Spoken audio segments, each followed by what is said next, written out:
Hello everyone, welcome to the last shot of reflection. Last shot मतलब क्या? Last shot मतलब आज हम खुद से प्रॉमिस कर रहे हैं कि आज इस वीडियो में हम रिफ्लेक्शन को पूरा करेंगे। जो कॉन्सेप्ट हमें नहीं आते या जो क्वेश्चन समझ नहीं आते वो हम आज इस वीडियो में ही सीख लेंगे। आज के बाद रिफ्लेक्शन का मकसद अब हमें इतना टाइम नहीं है नेक्स्ट चैप्टर में तो चलो कॉपी पर निकालो, स्टार्ट करते हैं। Refraction, what is refraction? Refraction होता क्या है बेसिकली? देखो, हमने ये चीज ऑब्जर्व करी कि जब लाइट किसी एक ट्रांसपेरेंट मीडियम से दूसरे ट्रांसपेरेंट मीडियम में जाती है तो वो बेंड कर देती है अपने पाथ को। देखो, लाइट की नेचर क्या है कि वो हमेशा स्ट्रेट लाइन पे ट्रेवल करे, बट जब वो किसी एक मीडियम से दूसरे मीडियम में जाती है तो वो बेंड हो जाती है। आओ इधर देखते हैं। देखो, लाइट को ऐसे जा रही थी, ठीक है, इस डायरेक्शन में जा रही थी। लाइट को ऐसे सीधा जाना चाहिए था स्ट्रेट लाइन में, ठीक है, बट यहाँ क्या हुआ, जैसे ही मीडियम चेंज हुआ, ये रेयर से डेंसर मीडियम में आई, ये ऐसे कुछ बेंड हो गई, ठीक है।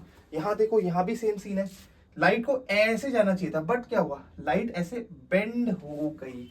अब देखो, दोनों केसेस में बेंडिंग अलग है। इस केस में क्या हो रहा है, लाइट नॉर्मल की तरफ बेंड हो रही है। नॉर्मल क्या होता है, ये सरफेस है हमारा, सरफेस के परपेंडिकुलर एक इमेजिनरी लाइन ड्रॉ करो 90 डिग्री पे, उसे हम क्या बोलते हैं, अपना नॉर्मल। तो देखो, जब लाइट रेयरर से डेंसर मीडियम में आ रही है तब लाइट नॉर्मल की तरफ बेंड हो रही है। देखो, ऐसे लाइट को जाना था, ऐसे बेंड हो गई, किधर, नॉर्मल की तरफ। अब ये रेयरर डेंसर मीडियम क्या होता है? देखो, रेयर मीडियम मतलब जिसके पार्टिकल्स दूर दूर है ना। रेयर मतलब पार्टिकल दूर दूर होता है, ठीक है। डेंसर मतलब डेंस है बहुत, जैसे बोलते हैं ना डेंस फॉरेस्ट, घने घना, है ना। तो जिस भी मीडियम के पार्टिकल्स पास पास होते हैं उसे हम बोलते हैं डेंसर मीडियम बेसिकली, ठीक है। तो चलो, जब भी रेयर मीडियम से डेंसर मीडियम में लाइट जाएगी, it will bend towards normal. यहाँ लिखा है rare to denser towards normal, और डेंसर टू रेयर, डेंसर से जब रेयर में जाएगी तो अवे फ्रॉम द नॉर्मल। देखो, लाइट ऐसे जा रही थी, ये नॉर्मल है, नॉर्मल से दूर चले गई, नॉर्मल से दूर शिफ्ट हो गई। तो हमें अब क्या पता चल गया कि रिफ्रैक्शन होता क्या है।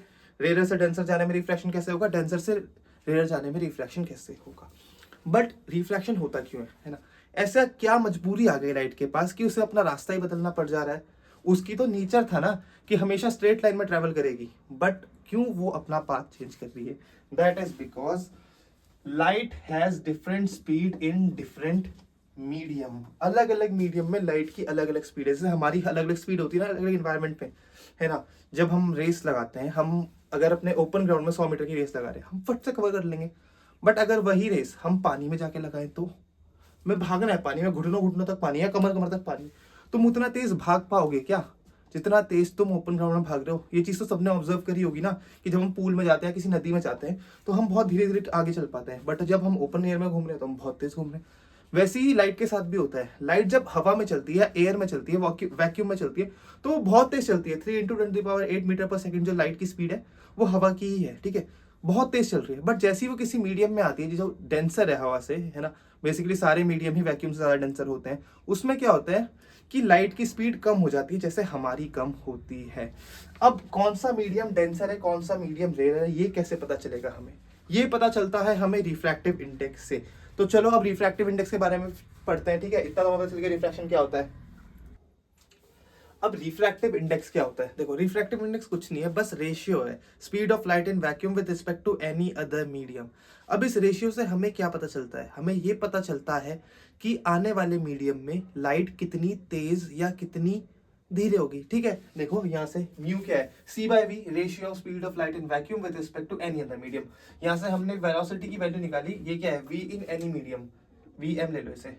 तो Vm क्या है हमारा, c/μ। अब देखो, जैसे जैसे म्यू बढ़ता रहेगा, रिफ्रैक्टिव इंडेक्स को हम म्यू से डिफाइन करते हैं, जैसे जैसे रिफ्रैक्टिव इंडेक्स बढ़ता रहेगा हमारी स्पीड कम होती रहेगी। चलो मतलब मैं न्यूमेरिकल वैल्यू लेकर दिखाता हूँ। अगर मेरे म्यू की वैल्यू 1 है तो Vm कितना है, Vm कितना है, Vm आ गया c/1, कितना है, c ही है, ठीक है। और अगर मेरा म्यू 2 है तो V की वैल्यू क्या होगी, c/μ।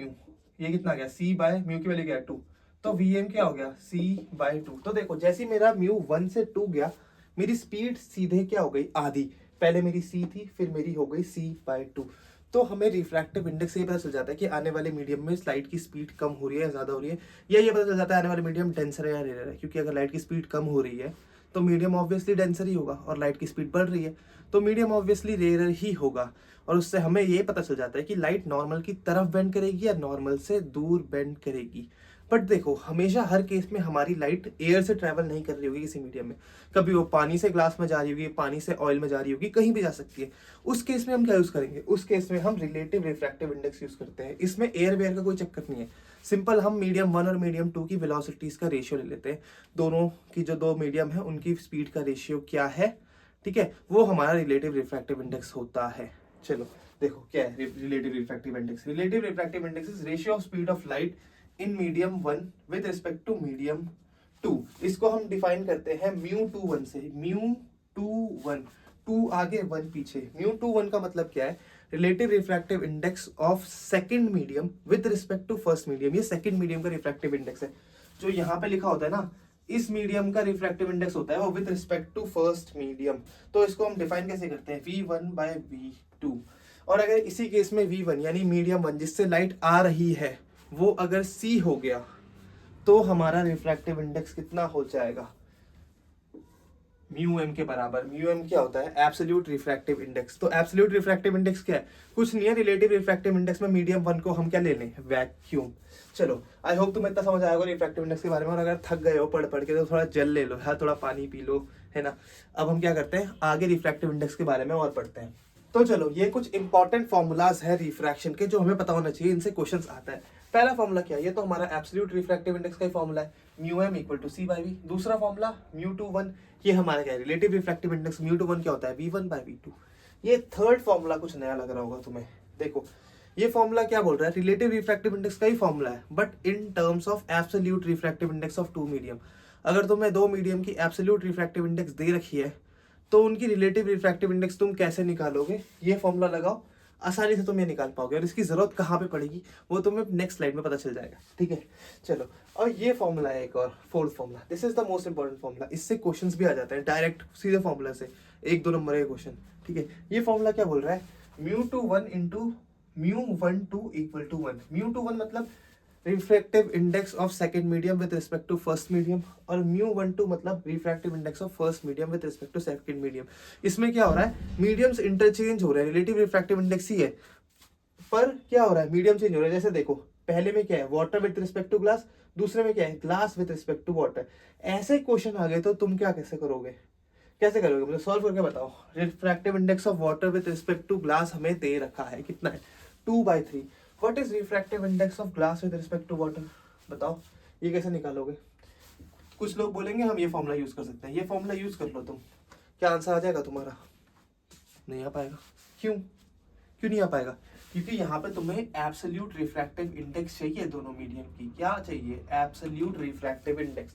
हमें यहाँ पे ये वाला फॉर्मूला यूज करना पड़ेगा। ये वाला फॉर्मूला क्या बोलता है, μ21 इंटू μ12 बराबर 1, यानी रिफ्रैक्टिव इंडेक्स को यहाँ पे ले लो, water with respect to glass into glass with respect to water बराबर 1। तो हमें क्या निकालना है, μ की जगह यही छोड़ दो, यहाँ पे क्या कर देंगे हम, यहाँ पे हम 2/3 कर देंगे।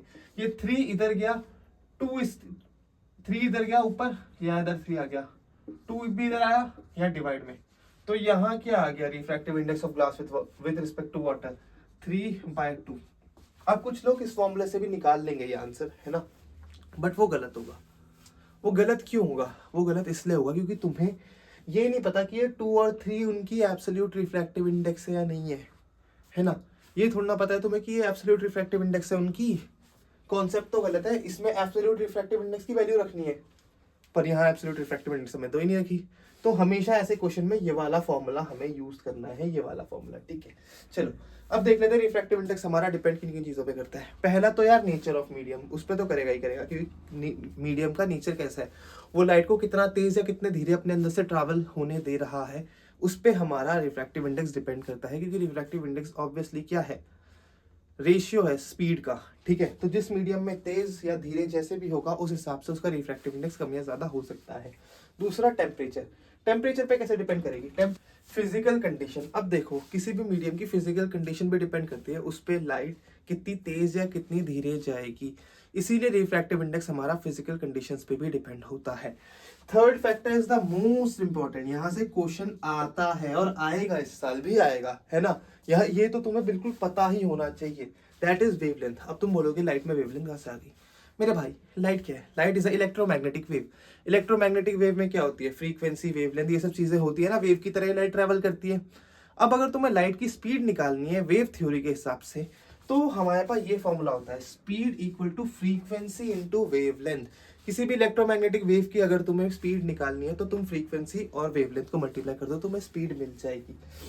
अब यहाँ देखो, रिफ्रैक्टिव इंडेक्स स्पीड पे डिपेंड करता है, स्पीड हमारा वेवलेंथ पे डिपेंड करता है। तो भाई रिलेटिव रिफ्रैक्टिव इंडेक्स भी तो वेवलेंथ पे डिपेंड करेगा ना, करेगा। चलो अब देखते हैं कैसे डिपेंड करता है। देखो म्यू होता है हमारा c बाय वी, ठीक है। अब हम v की जगह एफ लैम्डा लिख सकते हैं, तो यहाँ पे c बाय एफ लैम्डा लिख दिया। इसीलिए जो हमारा रिफ्रैक्टिव इंडेक्स होगा वो लैम्डा के इनवर्सली प्रोपोर्शनल होगा। मतलब जैसे जैसे रिफ्रैक्टिव इंडेक्स बढ़ेगा, सॉरी जैसे जैसे हमारा वेवलेंथ बढ़ेगा हमारा रिफ्रैक्टिव इंडेक्स कम होता रहेगा। अब कुछ लोगों के दिमाग में ये क्वेश्चन आया होगा कि यार फ्रीक्वेंसी पे डिपेंड कर रहा है, फ्रीक्वेंसी भी तो कम ज्यादा होगी। नहीं, फ्रीक्वेंसी किसी वेव की कम या ज्यादा नहीं कर सकते तुम, वो सोर्स डिपेंडेंट प्रॉपर्टी होती है। मतलब जब सूरज से लाइट निकल गई उसकी फ्रीक्वेंसी फिक्स हो गई कि ये तेरी फ्रीक्वेंसी है, ये तू चेंज नहीं करेगा। वेवलेंथ चेंज कर सकता है बट फ्रीक्वेंसी कभी चेंज नहीं होगी, इसीलिए फ्रीक्वेंसी इज अ कांस्टेंट। वो तो तुम छोड़ दो इसमें, ठीक है। लाइट की फ्रीक्वेंसी चेंज नहीं होती, सन से जो आ रही है वो फिक्स्ड है ना। तो यहाँ देखो, अब हमारा विबग्योर स्पेक्ट्रम होता है ना। इसमें मुझे बताओ सबसे ज्यादा रिफ्रैक्टिव इंडेक्स किसका होगा और किसका सबसे कम होगा। देखो, तो जब हम वायलेट से रेड की तरफ जा रहे हैं हमारा वेवलेंथ बढ़ रहा है, और जैसे ही वेवलेंथ बढ़ रहा है रिफ्रैक्टिव इंडेक्स क्या हो रहा है? कम। सो वायलेट का रिफ्रैक्टिव इंडेक्स क्या होगा? हाईएस्ट। और रेड का क्या होगा? लोवेस्ट। अब मुझे ये बताओ स्कैटरिंग किसकी ज्यादा होगी? स्कैटरिंग कौन ज्यादा करेगा? कौन ज्यादा स्कैटर होगा एनवायरनमेंट में हमारे? वही जिसका रिफ्रैक्टिव इंडेक्स ज्यादा होगा। स्कैटर में क्या होता है? लाइट रिफ्रैक्ट ही तो कर रही है, जो ज्यादा रिफ्रैक्ट करेगी वो ज्यादा स्कैटर होगी यार, ऑब्वियसली बात है ना। तो रेड सबसे कम रिफ्रैक्ट होती है, इसीलिए हमारी जो रेड लाइट होती है वो लीस्ट स्कैटरिंग लाइट होती है ना। स्कैटरिंग भी क्या बोलते हैं, उस पर डिपेंड करती है, वेवलेंथ पे। तो जो हमारी स्कैटरिंग है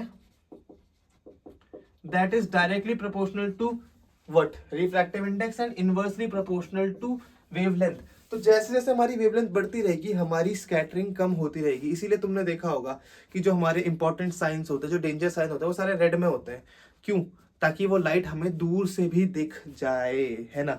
तो चलो इतना बहुत है रिफ्रैक्टिव इंडेक्स के बारे में, इससे ज्यादा इसको भाव नहीं देना, ठीक है। अब हम पढ़ते हैं लॉज ऑफ रिफ्रैक्शन, कि रिफ्रैक्शन क्या नियम फॉलो करता है जब वो प्रोसेस होती है।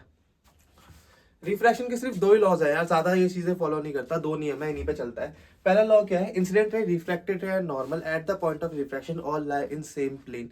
रिफ्रैक्टेड रे, इंसिडेंट रे और नॉर्मल तीनों एक ही प्लेन में होंगी जब रिफ्रैक्शन हो रहा होगा।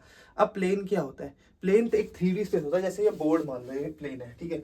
अगर हमारी इंसिडेंट रे इधर से आ रही है, ठीक है, नॉर्मल ये रहा, सरफेस ऐसा है, ठीक है, इंसिडेंट रे आ रही है, नॉर्मल ये रहा, ठीक है, इंसिडेंट रे आई, ये नॉर्मल, तो जो लाइट रिफ्रैक्ट होके जाएगी वो भी इसी प्लेन में, इसी बोर्ड से होती भी जाएगी। ऐसा नहीं है वो बोर्ड से बाहर आ जाए, जैसे इस केस में हो रहा है।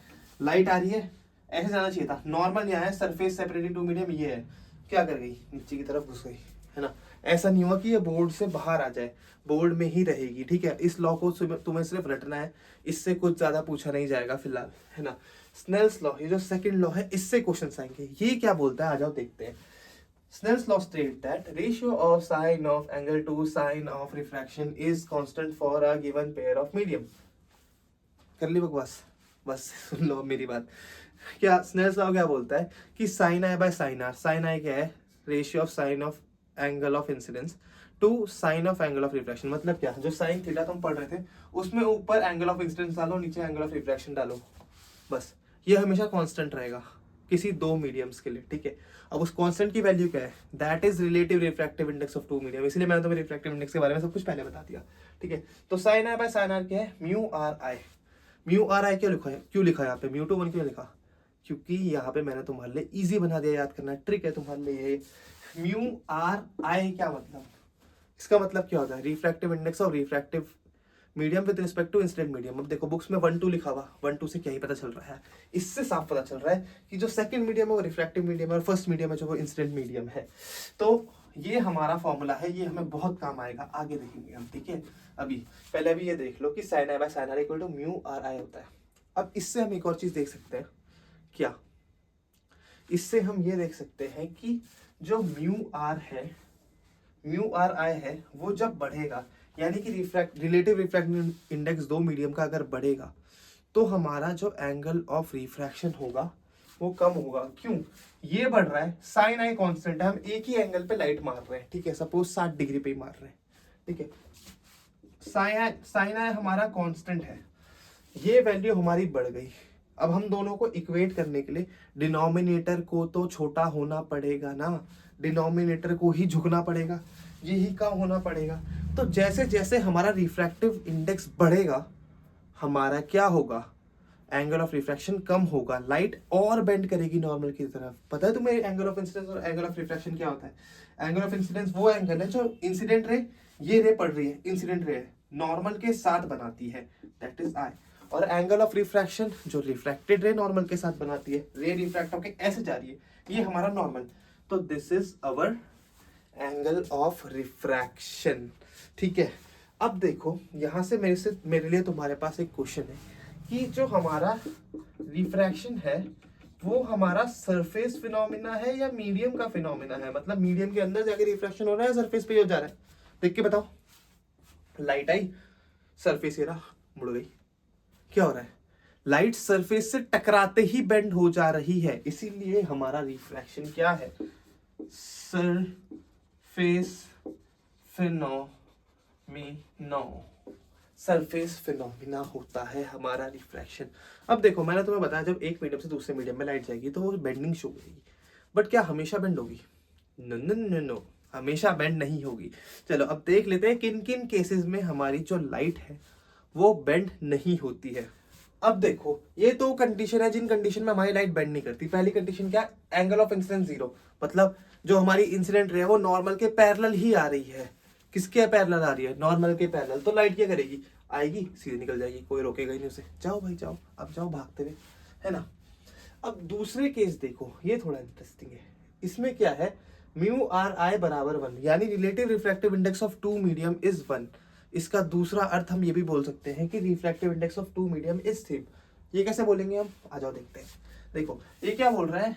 म्यू आर आई बराबर 1 है। म्यू आर आई को हम म्यू आर बाय म्यू आई लिख सकते हैं बराबर 1। इसको इधर ले जाओ, यहां से क्या आ गया? म्यू आर बराबर म्यू आई। तो जब दोनों हमारे मीडियम्स का रिफ्रैक्टिव इंडेक्स सेम होगा तो हमारी लाइट अनडेविएटेड निकल जाएगी। अब ऐसा क्यों हो रहा है? रिफ्रैक्शन क्यों हो रहा था? क्योंकि लाइट की स्पीड कम या ज्यादा हो रही थी। अब दोनों का रिफ्रैक्टिव इंडेक्स सेम है, लाइट सेम स्पीड से निकल रही है, तो रिफ्रैक्शन का क्या मतलब भाई? बेंडिंग का क्या मतलब? इस केस में भले ही रिफ्रैक्टिव इंडेक्स कुछ भी हो दोनों का, लाइट अनडिविएटेड ही निकल जाएगी। अब इसका रीजन समझने के लिए तुम्हें वेव थ्योरी थोड़ा दिमाग में ज्यादा स्ट्रेस डालना पड़ेगा, डालो मत। देख लो कि नॉर्मल की जब पैरेलल निकलेगी then it just travels without any deviation. चलो तो लॉज ऑफ रिफ्रैक्शन और रिफ्रैक्टिव इंडेक्स का इतना ही था। अब सीधे हम अपने अगले टॉपिक पे पढ़ते हैं, that is refraction through a glass slab. फिर हम 2025 का एक क्वेश्चन करेंगे बढ़िया सा। अब हम पढ़ रहे हैं refraction through a glass slab. ये थोड़ा इंपॉर्टेंट टॉपिक है क्योंकि डायरेक्ट बोर्ड से इसमें क्वेश्चन आ जाते हैं, तो चाहे 2 मिनट रेस्ट लेके पढ़ लो, लेकिन इसे बिल्कुल डिटेल में पढ़ना। इसमें हमें करना क्या है? बस एक लाइट इंसिडेंट करानी है और उसका रास्ता ट्रैक करना है। चलो करते हैं, है ना। लाइट आई यहाँ से, डिंग डिंग डिंग, यहाँ आई, उसने देखा कि यार ग्लास आ गया, टेंसर मीडियम आ गया, अच्छा खासा मैं सीधे चल रही थी, मुझे रास्ता बेंड करना पड़ेगा अपना। किधर की तरफ बेंड होगी लाइट? बताओ। लाइट कहाँ से आ रही है? हवा से। हवा क्या है? Rare medium. कहाँ जा रही है? ग्लास में। ग्लास क्या है? Denser medium. जब रेयर से डेंसर में आती है तो कहाँ जाती है? Bend towards the normal. तो लाइट बेचारी नॉर्मल की तरफ झुक जाएगी। अरे मैं झुक गई। अब लाइट सीधी वापस आ गई यहाँ पे। चलो अब उसने देखा यार दोबारा अब मुझे ग्लास से बाहर निकाल रहा हूँ, मैं ग्लास में कंफर्टेबल हो गई थी, बढ़िया मजा आ रहा था मुझे, अब मैं फिर हवा में जा रही हूँ। ग्लास क्या है? Denser medium. कहाँ जा रही है लाइट? हवा में। हवा क्या है? Rare medium.